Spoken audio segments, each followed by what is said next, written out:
Well,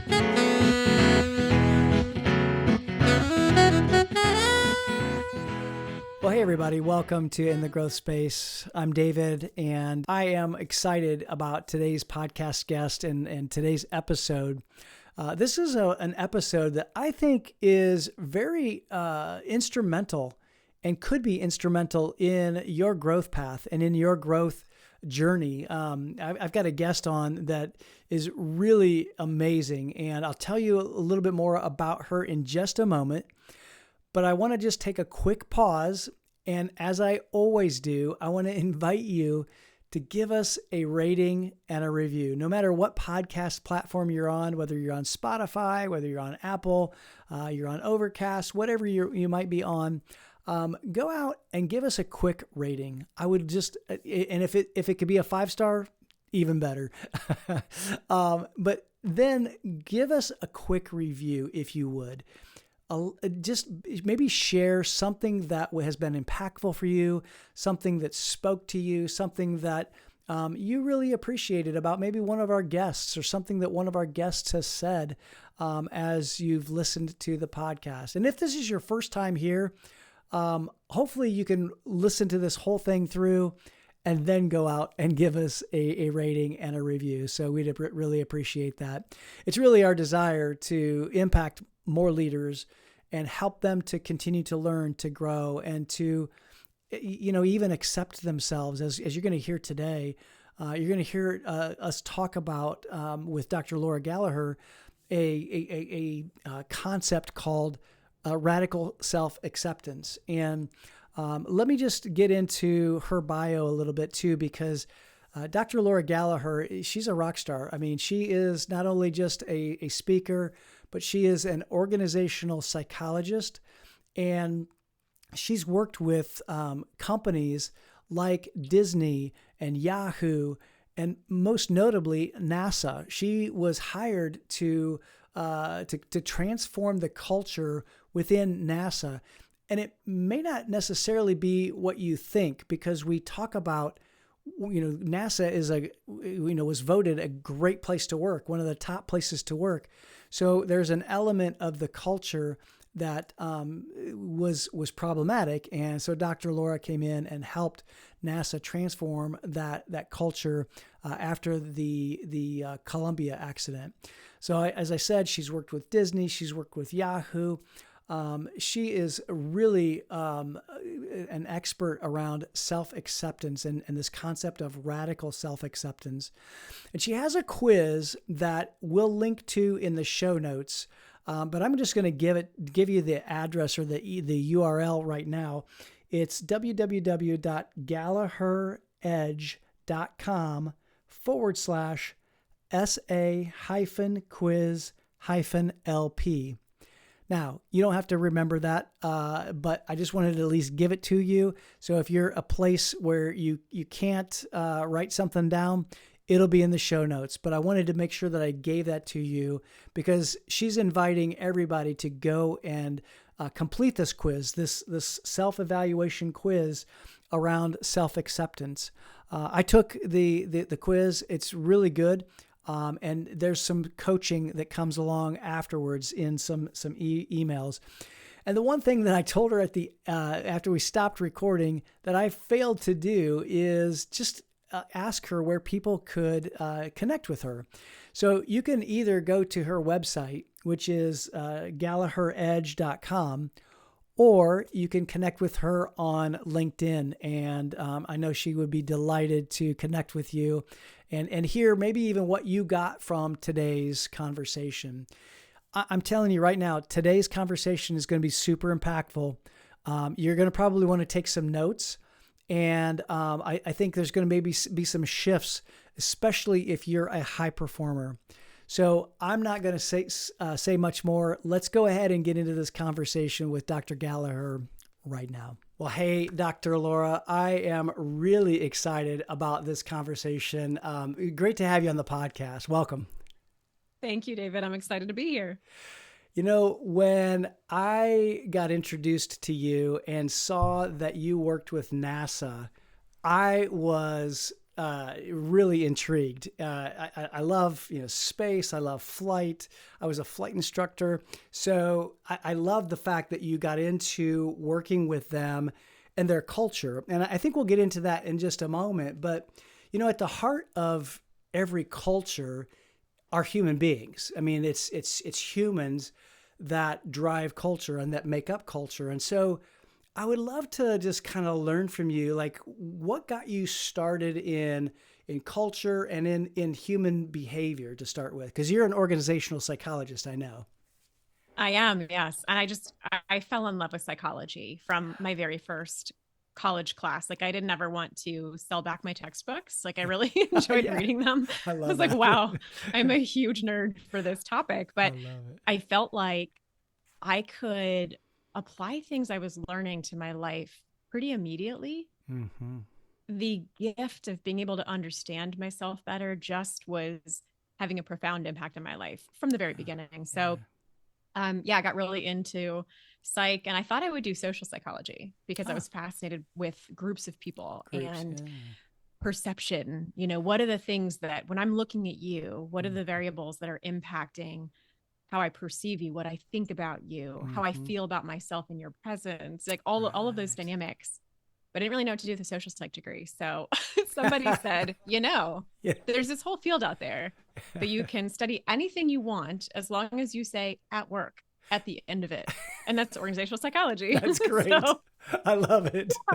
So that's how I got into org psych. And I actually wasn't specifically looking at culture to start. Okay. Even though culture is very much what you were just saying, David, it's human beings and how do we, respond and behave with each other. But I was only a couple of years into my PhD when I heard that NASA was looking to hire organizational psychologists. I almost couldn't believe it until I found out why, until I heard some of that backstory, which do you want me to go into that now? Or? Yeah. Why don't you? Yeah, absolutely. Yeah. Go ahead. Yeah, go ahead. So the Columbia accident was NASA's second space shuttle disaster. Mm-hmm. And that happened in 2003. And, a lot of people, when they think about the shuttle disaster, they immediately go to Challenger. Right. Which happened in the 80s. So I was alive technically when that happened, but was not called into work. I was a little bit too young at that point. But Columbia happened much later. And I just call out the distinction because I know everyone's brains go to Challenger. So Columbia, NASA lost Space Shuttle Columbia on reentry. And so the world wasn't watching in the same way that they were watching Challenger. And so a lot of people don't really know what happened. I actually didn't know what happened until after I was hired to work there and I understood the reason they were looking for organizational psychologists. But there was a piece of foam that hit the orbiter during the launch. And that didn't create a problem during the mission. So the orbiter was able to orbit the Earth and not have a problem. But what they didn't realize is that it damaged the heat shield to a catastrophic degree. And so when Columbia was given the green light to come back to Earth, none of the astronauts were able to survive. Yeah, wow. But the investigation said that NASA's culture was as much to blame for the accident as the foam that actually hit the orbiter. Interesting. So, I would think, okay, so they must have had a really bad culture. That's what that sounds like to me, right? Yeah. Disengaged employees or just overbearing managers. Like it must have been bad, right? Right. But as you know, NASA had just been rated the #1 place to work in the federal government just a couple months before the accident. Yeah. And so it just raised really important questions then about, well, what is culture? Mm-hmm. And so my now business partner and my co-author of our book, Dr. Philip Mead, was asked to lead the culture change initiative at Kennedy Space Center, which was kind of a daunting task, he thought, because he was like, this is a great place to work. Like, what do you mean culture's to blame? But then he discovered this whole field of organizational psychology. And so he hired me and a couple other organizational psychologists to come in and work with him to transform the culture there at NASA. That's how I got involved in it. And it was a very sobering way to start my career. Can't even, fathom the magnitude of attempting to change a culture in a place that is, first of all, that large, but also then, they're high performing people and they care so much. Yes. I think of, like you, I would have thought, oh gosh, well, there must have, it must have been a horrible place to work, but Mhm. It wasn't. It was a great place to work. And It was a so, great place to work, and they were yeah, so engaged. People loved working there. I was there almost 8 years, and I never met a single soul that didn't care deeply about the lives of the astronauts. right. Um, Mm, and there were just these facets of the culture there that had worked well for the organization in other circumstances, but in this instance, the combination of those invisible forces on the human behavior led very, mm, very smart people to make very bad decisions. mm. Can you talk about that a little bit? Because so that gets me curious about like, well, what are some of those things? What were some of those things? If the culture was so good, how did then the individual people or persons make some really bad choices or decisions? Yeah. So I mentioned that the foam had struck Columbia during the launch, and there were over 130 cameras pointed at the shuttle during the launch, but Yeah. it was so far in that none of the cameras could capture exactly where it hit. Oh wow. And Okay. this anomaly of a foam strike is actually not new. Like Oh, this, it wasn't new in 2003. Foam had been striking the orbiter for years. really? Um, Okay. so one of the issues that came up for NASA was this normalization of deviation, this idea that like, Uh, hey, that wasn't supposed to happen, but it's all good. it's okay. And Yeah. then again, hey, that wasn't supposed to happen, but hey, all good. Mm, Like it was just a reprocessing issue in the past. In the mm-hmm. past, when foam would hit the orbiter, it was hitting on the underbelly of the Okay. orbiter, which had the really thick tiles that people might think of actually when they think of the heat Heat shield. shield. Yeah. Yeah. Exactly. And so they would replace those tiles in between the shuttle missions. They wouldn't, you know, take that same orbiter and put it back up Put into it. space without replacing the tiles. But all of these foam strikes had never presented a safety threat during the mission before. Mm, So NASA was already like up against this obstacle of this higher governing body had said foam strikes are not an in-flight issue. And mm. pragmatically, stuff goes wrong every single time. Like every, Yeah. Okay. rocket science, people still talk about like, well, it's not rocket science because rocket science is still actually quite hard, like rockets Yeah. still explode, like it's still kind of crazy. And Yeah. so every single mission, there were always a fairly large number of anomalies and a large number of things that the mission management team was always parsing through and working to figure out. And they're Mm-hmm. constantly having to like filter and make decisions. So in this case, there were three different teams across the agency that saw the foam strike from the video, and they Okay. were concerned. Like they had a gut feeling, Okay. like this feels different this time. Oh, But gut feels at NASA, yeah. who like they literally have walls painted that say "In God We Trust." All others must bring data. So to be an engineer and be Yeah. fairly data oriented and very analytical and not have the data but just feel like something is like that's not a Right. great leg to stand on in NASA's culture. Sure. And so when what they wanted, these teams wanted to get imagery. They wanted to better understand, is it damaged? They just wanted to Mm. look, which I say just, but it was actually an extremely expensive option they were wanting to exercise, which is like reposition satellites, work Mm. to get imagery, take a look at the Mm-hmm. actual physical vehicle, see if there was damage, which, by the way, if there was, no clear plan of exactly what to do. Like there was Mm. no, repair kit for Yeah. fixing the wing. Right. We might have been able to figure it out. I mean, this is the same agency that figured out Apollo 13, Right. right? Yeah. So maybe we could have pulled it off, but unfortunately, because they were up against some of these obstacles, like it's not supposed to be an in-flight issue, they were going through all these informal channels to Mm. request the imagery. Mm. And each time the request made it to the mission manager, the question was, is there a requirement for this? Which becomes like an official term. And Okay. no, there was no requirement for it. And so the request for imagery got shut down each time. Oh And wow. unfortunately, the engineers that were concerned, like at a certain point, they were kind of told, like, you're going to have to let this go. Right. And then Wow. there's this Okay. fascinating thing that happens for us as human beings, where if you start to feel like you don't have a great option, Mm-hmm. the reason the engineers stopped speaking up isn't because they're like, well, it might be bad for my career, but let's go ahead and let Columbia explode. Like, that's not how the brain works. Right. Self Right. deception is very powerful. Mm. And so this process actually starts to take over where they start to believe that, it's probably gonna be okay. in order to help themselves feel better, reduce some of the cognitive dissonance of no longer speaking up because they're being told, like, you gotta let this go, and reconciling that with their fear. So that's just a little bit of the story. You know, I'm trying to give enough without getting into all of it. But sure. So these decisions to kind of shut down communication along the way, even though they were maybe officially correct culturally and obviously pragmatically with a life and death situation, it was the wrong call. Yeah. Wow. You know, it's really interesting because I think that so often it's the human psychology that plays into the greater, you know, the greater culture, and it's all individual humans that are making that up. And so if you have a group of humans that are making those decisions, then that leads to, you know, bad things happening, and it's so unfortunate, man. Yeah. And the interpersonal dynamics, you know, are crazy powerful.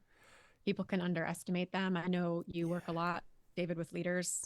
And so, you know, like a leader's behavior disproportionately impacts the rest of the team. It does. Yeah, and for sure. Leaders are sending signals all the time through what they say and don't say, what they do and don't do. Yeah.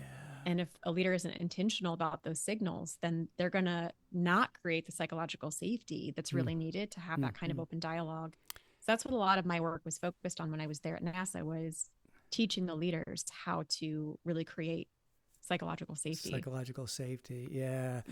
Yeah. Talk a little bit about that, because I know that, you know, one of the things that as I convene leaders, I create spaces where people can both connect and be seen and heard and belong, which all lead to then psychological safety.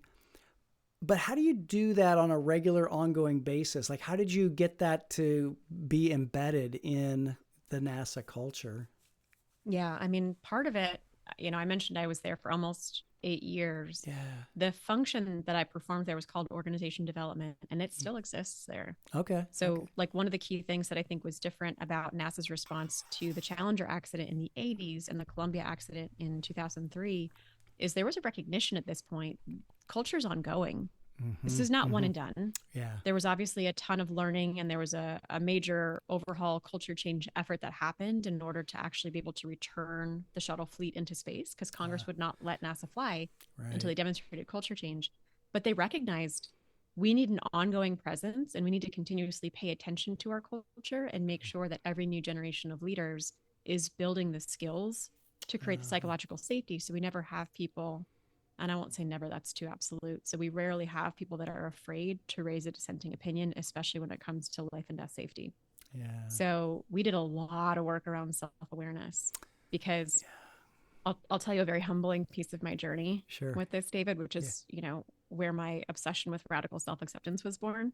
Yeah. So I had been working for NASA for a couple of years, and I was promoted a couple times into a leadership role fairly quickly and fairly young. And I did a lot of different 360 assessments when I was there. Okay, sure.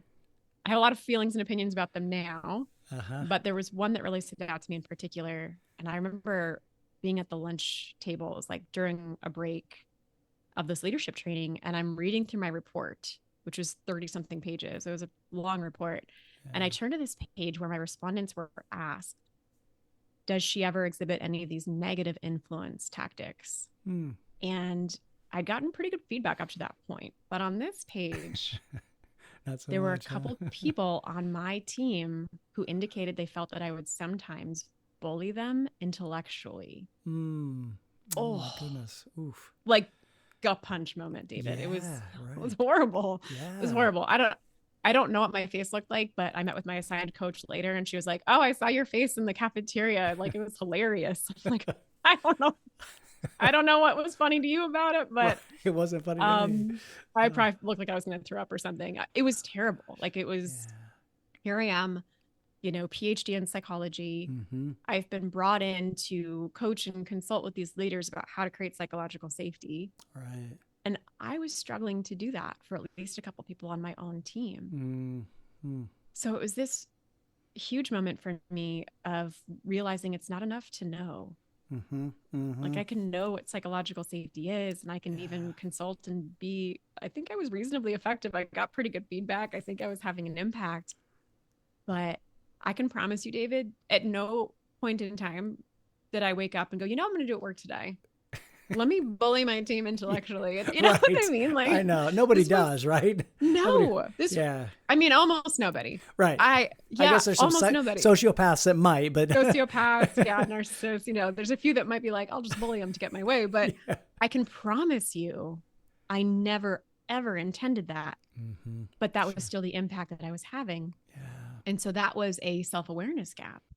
Yeah. Which was hard, and we all have them. We talk about blind spots. People are pretty aware of that as a concept. Yeah. But what I realized is what was going on for me that was leading to this perceived behavior of intellectual bullying was actually my own fears of my own incompetence. Oh, right. Wow. So kind of like imposter syndrome showing up? Yeah. It was like a self-acceptance gap. Okay.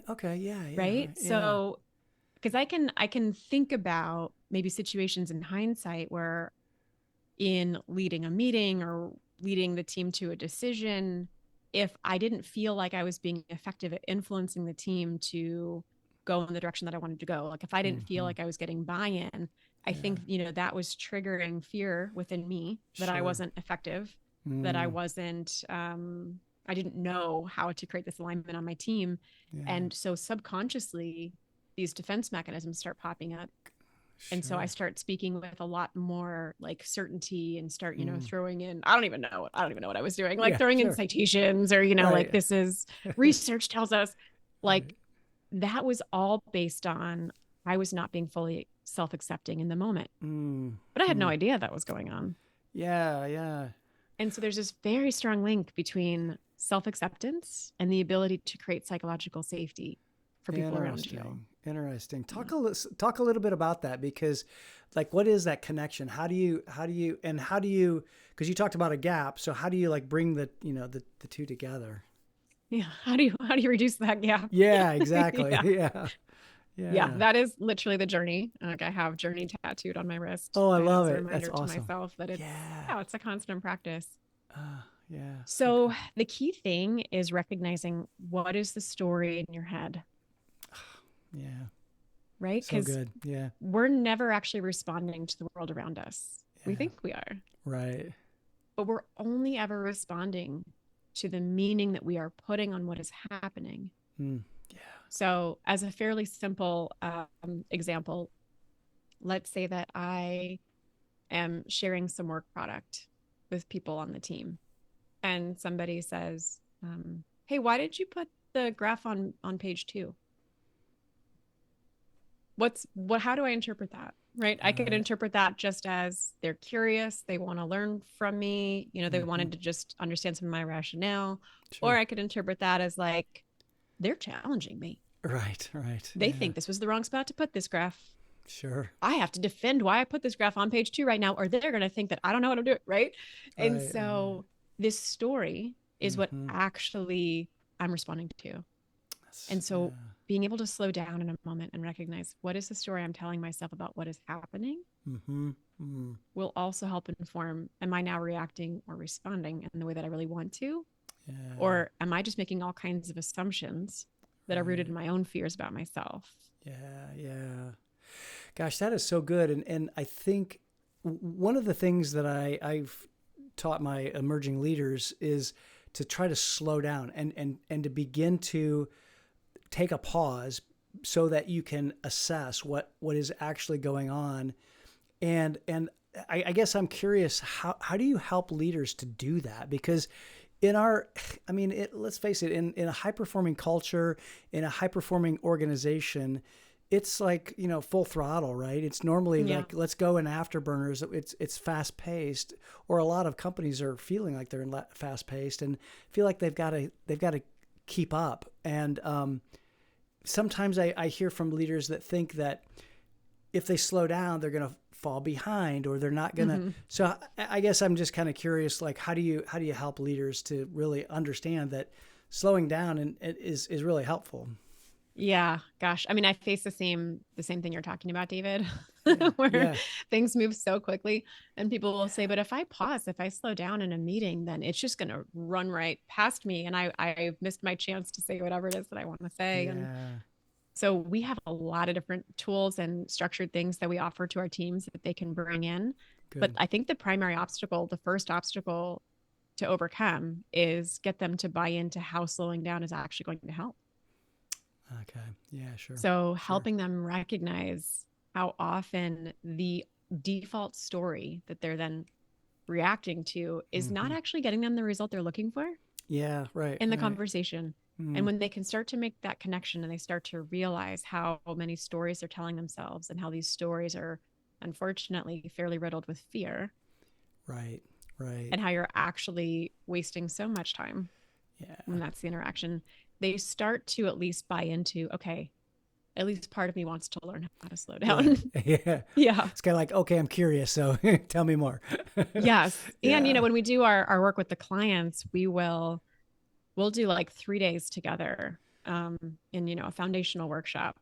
Okay. And we do a lot of structured experiences Yeah. where they have real interactions with other people Okay. that might be very short, 2 Uh-huh. minutes, 3 minutes. But then we talk about what happened and how they felt and what Mm. stories they were making up and what was going on for the other person for like 30 minutes, Oh, wow. Okay. right? Because it's Yeah. not just experience is the best teacher, it's reflected experience is the best teacher. Preach it, sister.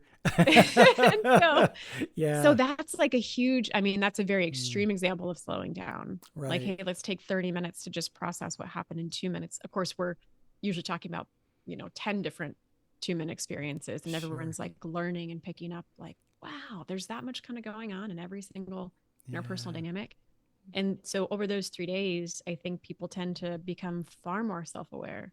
Yeah. They Right. realize some patterns and some distortions in their own thinking. Mm-hmm. And we also do a lot of awareness work around paying attention to your physiology. Oh, okay. Interesting. Yeah. Yeah. Yeah. Because Say more about that. when How do those you, like, what do you, defenses, yeah. yeah, man, when those defenses pop up, like that tendency to blame or that desire to like deflect, or my silly example of like, why is that graph on page 2? There is a physiological reaction that your body is having if Okay. you are feeling defensive, which Okay. is subconscious. It's subconscious, but Right. there's this activation that happens. A lot of people turn down like the brain body connection. Oh, Like yeah. the volume is just way down. I didn't Yeah. understand this question at all when it was posed to me. They were Okay. like, but where, what do you feel in your body? I Like, was where like, do you feel it in your body? you mean my Yeah. thoughts? And they're like, no, like where do you feel it in your body? I'm Hmm.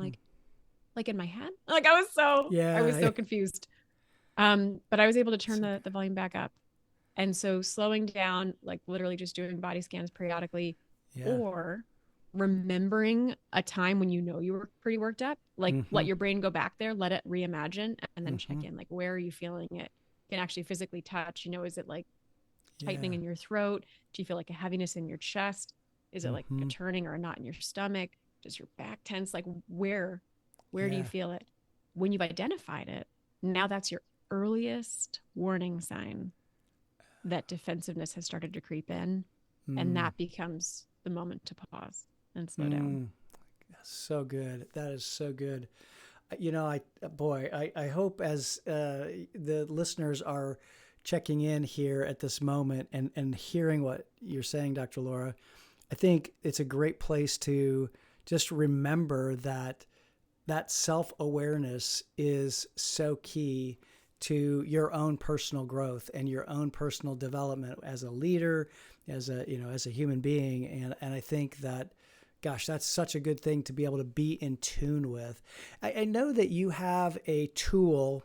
You've talked about radical self-awareness, and you have a tool, an assessment to have folks go through. I went through it, and it was really fascinating. I think any tool, any assessment that can give me more self-awareness is I love. And Mm-hmm. like, why did you create this one on radical self-assessment? Self-awareness. And I guess just talk a little bit about that first. Yeah, of course. Yeah. And it's radical self-acceptance is the Acceptance. the key Yes. thing. Yeah. Thank you. Oh man, because I learned that that's the core of everything. It sounds hyperbolic, David. Like, I know it Yeah. sounds crazy, but Yeah. self-acceptance is the key to making literally everything in your life easier. Everything is easier when you have a higher self-acceptance. Okay. And most people that I work with, I would consider them to be high achievers. Mm-hmm. Some of them will identify that way, and some of them are such perfectionists that they're like, well, I don't know if I'm a high achiever, even though the rest of the world looks at them and says, yeah, you are. Yeah, you are. But Yeah. I work with so many high achievers that have been operating from the same lie that I was operating from for a lot of my life, which is I have to beat up on myself in order to grow and improve. I Wow. need my inner critic to rage at me, or otherwise I'm not going to get better. Wow. And so, man, when I realized that wasn't true, that was so life-changing for me. Really? Really? Wow. Because I did believe I believed what a lot of high achievers believe. I believed that self-acceptance and self-improvement were opposites. I thought that I could either accept myself, but then I'll just become complacent and sit there on a log and, not do anything. Or I can work to improve myself. And I assumed it was this like continuum and they were opposites. And then I learned that they're not actually even on the same continuum at all. They're two totally different dimensions. Because the opposite of self-acceptance isn't self-improvement. The opposite of self-acceptance is self-judgment. Oh, interesting. Yeah. So I can focus on self-improvement from a self-judging lens, which is where I spent a lot of my life. Or I can focus on self-improvement from a self-accepting lens. And the research is actually pretty clear that if you are focused on self-improvement from a self-acceptance lens, you are going to grow faster. You're going to choose improvement strategies more often, and you're literally going to enjoy your life more. Like there's so many benefits to it, but a lot of high achievers have to wrestle with that. Like, do I even want to practice more self-acceptance? I don't know that. They think it means becoming complacent. So this is called paradox theory. Okay. That self-acceptance and self-improvement coexist. And so we created the assessment, and it's very, very short, right? It takes like 3 to 5 minutes. Very simple, short assessment that shows you in this moment in time, based on how you're responding to these items, where do you fall on both self-acceptance and self-improvement? And so if your listeners are interested, it's just at selfacceptancequiz.com. Love it. And you'll get the report pretty much immediately. Yep, you do. Just a few pages, and then you'll get some coaching emails as a follow-on so that people can end up in the quadrant that you're in, David.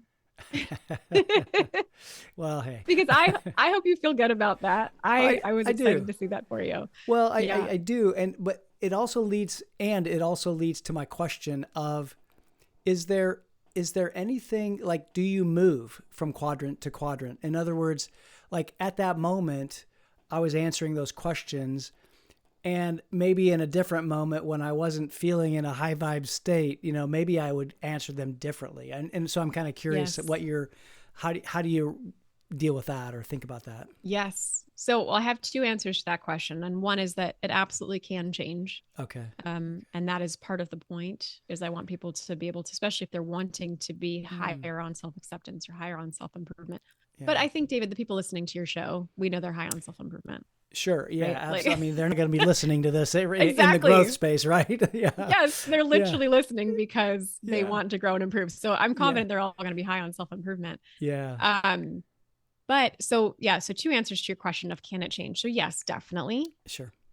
How you answer it, how you're feeling about yourself can change for sure, depending on what's going on in your life, depending on what has just happened. Right. People can probably relate to, hey, when I'm with this person, like, it just feels easy. I really feel like I can be myself. I feel very supported with them.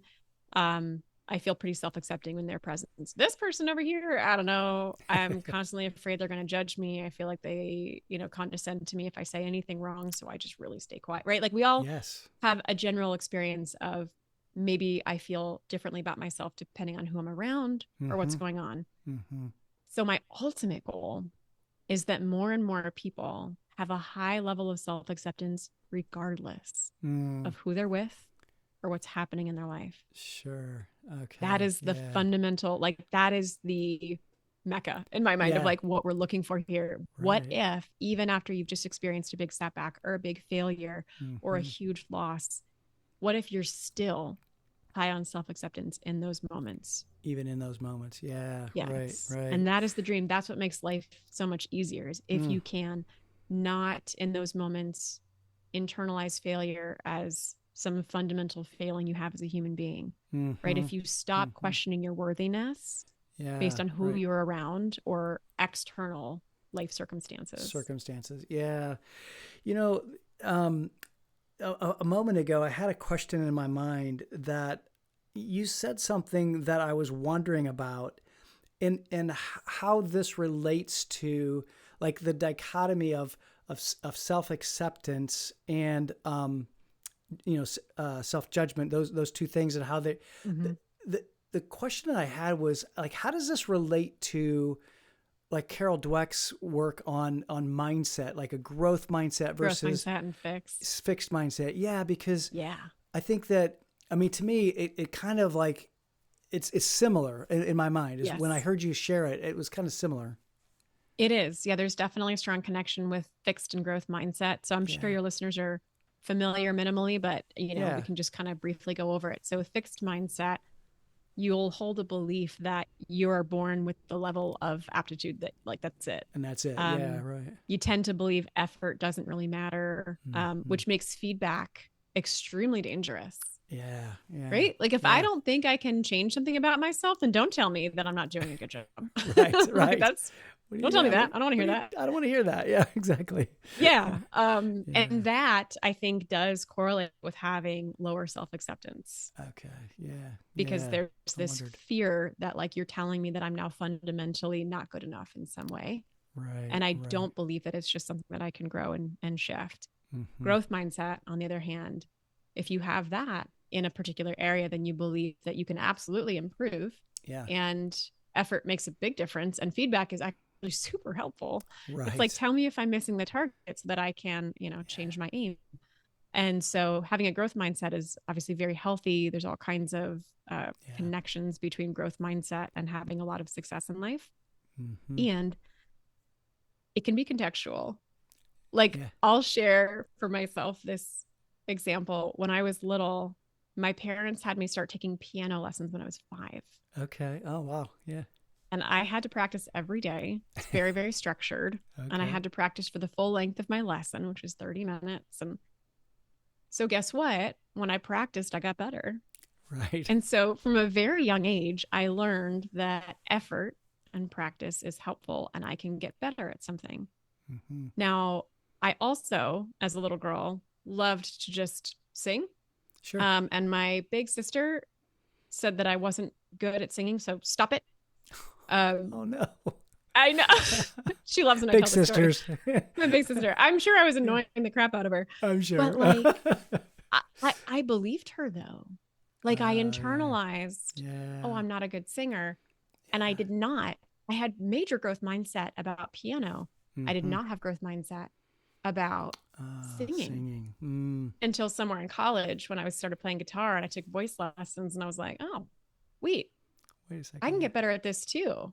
I wasn't that bad, by the way. I'm not that amazing. Yeah. But like, that's something else for your listeners to keep in mind is that they can have a growth mindset for a lot of things in life. I'm sure they do. That's why they listen to your show, David. Yeah, right. And I would challenge everybody to think like, where do I maybe though have a fixed mindset? Yeah. Is there something about my quote unquote personality that I just assume there's nothing that I can do about that? Or have I told myself the lie that, oh, I'm just bad at names? Right. I use that one a lot to help people recognize like, yeah, really, you don't think you could do anything to increase your ability to remember people's names? But they don't want to come up to somebody and say, you know what? If I wanted to put more energy into remembering your name, I would have, but I didn't. But I didn't. People don't want to say that. So they go, oh, I'm just bad at names. Like they have the bad at names gene. Yes, of course. So pay attention to the like sneaky nature of growth and fixed mindset. Because most people have like hidden fixed mindset about certain things. Well, and just the story that you shared is a powerful reminder that what gets embedded in our subconscious mind is powerful. it can drive our Yes. behavior for years and years and years, if not our whole life. And Yes. so becoming aware of that is so important. And, I think that just the idea that you're talking about in self-awareness and becoming aware of, our level of self-acceptance is so good. And I think people who are listening ought to go out to your website, to the quiz, because it can give them the feedback that they need just to understand where they're at. Talk about the quadrants, because there were 4 quadrants. Maybe you just talk a little bit about that, and then I want to come back to something that you said about culture too. But share a little bit Okay. about that. Yeah. For sure. Yeah. So just picture a 2x2, everybody, in your mind. And so you've got high and low self acceptance and high and low self improvement. So in the bottom left corner, that's where you're going to have somebody who's low on self acceptance. So they're stuck in a lot of judgment. They're feeling pretty continuously like they're not good enough at fill in the blank. But they're also really struggling to make any changes in their life. They're struggling to set any goals or move forward. I think and this is not my specific area of psychology, so I don't want to overstep, but I think that people who are maybe struggling with depression in particular, you might find yourself in that quadrant in that moment in time. Yeah. And where I see most of the people that I work with is in that upper left. So like I said, I work with a lot of high achieving people, a lot of like very driven self-starters, kind of type A. So that upper left, you've got lower self-acceptance. So people who have a really loud inner critic, people who have very strong perfectionist tendencies, kind of the unrelenting standards, nothing's ever good enough, got to keep pushing all the time. That like striving. But so yeah, high on self-improvement, but low on self-acceptance. That's where a lot of my clients hang out. Yeah. And where you want to move over to is that upper right quadrant where you're still striving for excellence. You're still looking for how you can grow and improve and get better, but you're doing so from a self-accepting lens. So I talk about it sometimes like this, David. I imagine that you have goals. Like right now, there's probably a gap somewhere. Actually, I just listened to your podcast about setting goals. You're like, hey, it's, we're partway into the year now. How you doing with those goals? You got to be accountable. Right. Yeah. So you have goals right now where you can say, okay, there's a gap between where I am and where I'm going. Right. Yeah. I certainly have that. Absolutely. Lots of goals where there's a gap. So what do I think that gap says about me? Do I look at that gap as evidence that I'm not enough? Oh yeah. Or do I look at that gap as I'm enough right now and I'm really excited about the direction I'm going? Yeah. And so that's the choice we get to make that really differentiates between that upper left quadrant and the upper right quadrant, which is the flowing and growing, which is where you ended up. Well, and it's interesting because as you were describing that, I thought back to my younger self, and I guarantee you my younger self was in that top left quadrant. And I think through just a period of time and experiences, I've and growth, I've grown to the top right. And one of the things that what came up for me was you were sharing about the gap is what you have tattooed on your wrist. It's a journey. Yes. Like I've come to learn that life is a journey, and there is a gap, but man, I'm excited about the trip from here to there. Like, let's bring it on. Let's go. I love that. And I know that I'm going to trip, I'm going to fall down, and I'm going to get back up. And so I love that. It's so good. And that gap is just like, it's not a good reason to not accept yourself right now. Right. I told myself that lie at so many points in my life that I would feel better about myself when, it was always about the next milestone, and those milestones kind of move. Right. So like, yes. For anybody listening, if you struggle, for example, to celebrate your accomplishments, don't pause to appreciate it. If kind of like you're approaching the goal, maybe you didn't get there as quickly as you wanted to, and so you're just harping on yourself for that. And maybe even before you reach the goal, like it's kind of jumped already. So by the time you get there, you're like, meh, and kind of on to the next. Right. I just realized that I think that I'm so growth oriented myself, just like your listeners are. Like, I'm never gonna not have a gap. I'm always going to have a gap between where I am and where I want to go. Right. So that's a terrible reason to not accept myself right now. How about I accept myself right now and keep striving. Keep going. Yeah, absolutely. Well, and it reminds me that, that's what we want for all high performers, to be able to accept themselves and keep striving, keep going. One of the things that I wanted to share from your book, and by the way, if our listeners are watching on YouTube, go get the missing links. Launching a high performing company culture, it's phenomenal. There was a passage that I just needed to bring out because I think it is so good and probably really appropriate right now. It's in the chapter on the science of human behavior, which we're talking about right now. Mm-hmm. And you say that successful organizations focus on the individual development of humans. Without this, team building and organizational development will hit a plateau. Growth within teams and organizations is capped by the capacity of the leaders and individuals who comprise them. Unless you're growing the individuals, you are capping the growth of your organization. Just one more reason that the self is at the core of our inside-out model. And so you have an inside-out model that you describe in the book. It's phenomenal.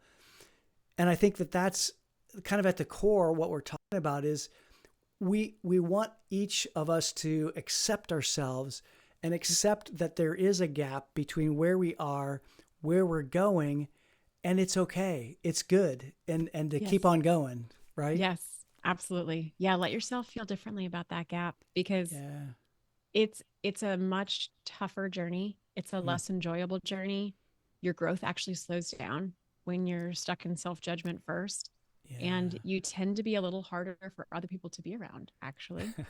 It's true. Yeah, like if you're, I'm some sure. people maybe don't want to do this for themselves right now, but I promise you, when you are higher on self-acceptance and you have a self-acceptance practice going in your life, you will become a more pleasant person, a more generous person, a more flexible person. You're going to find more humor in things. Like it really helps you not take life too seriously. There's this like mantra that I fell in love with maybe a year or two ago, David, that says some things in life are far too important to take seriously.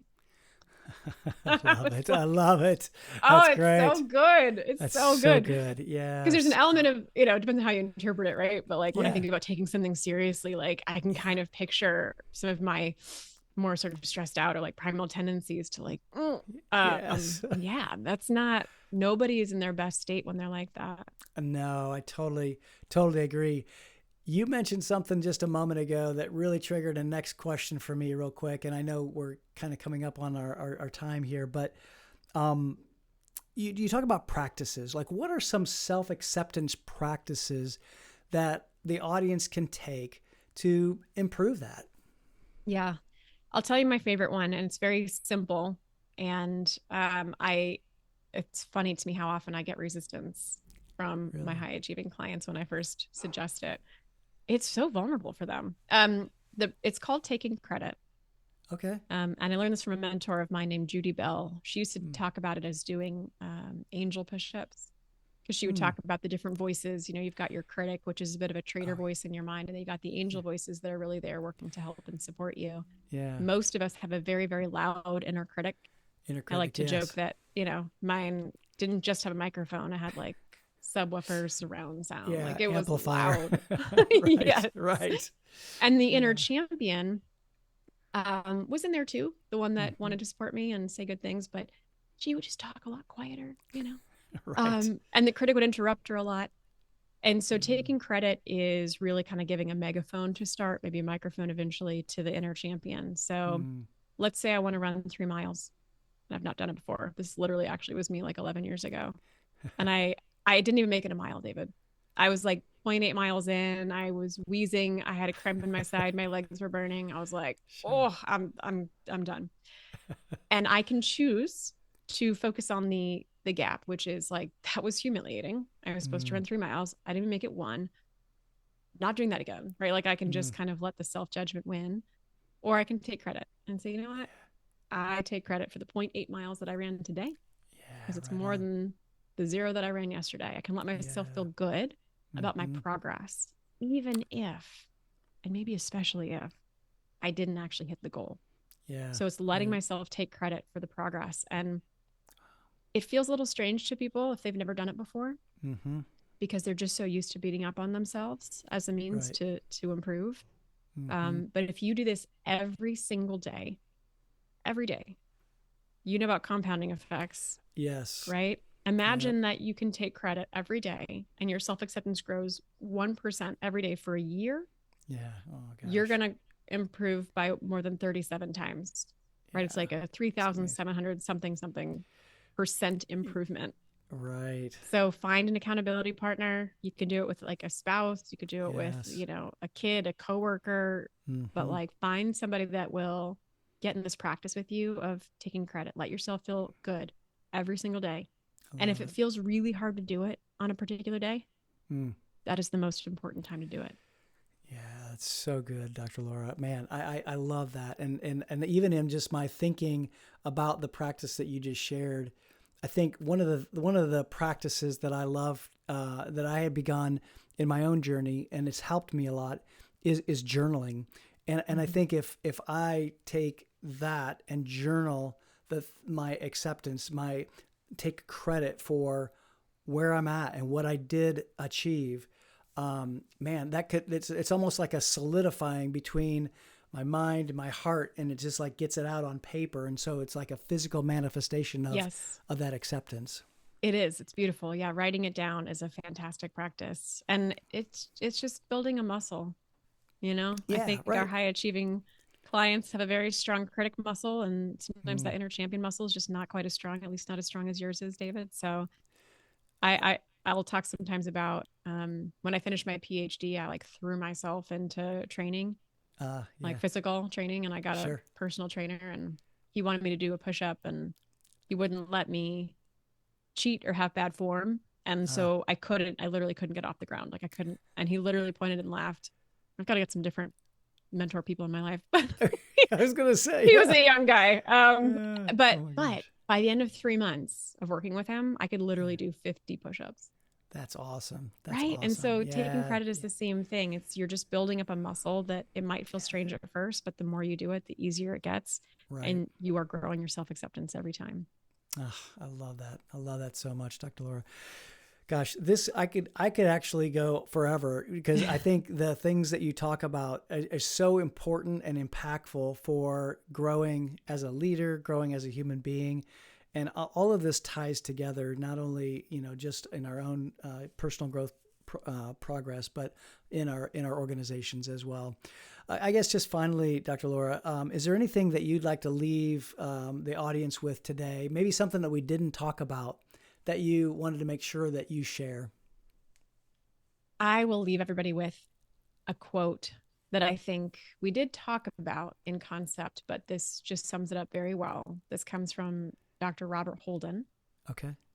And he says, there is no amount of self-improvement that ever makes up for a lack of self-acceptance. That's good. That's good. Wow. I think that one's going to go in my weekly newsletter. That's a good one. I love it. It's a good one.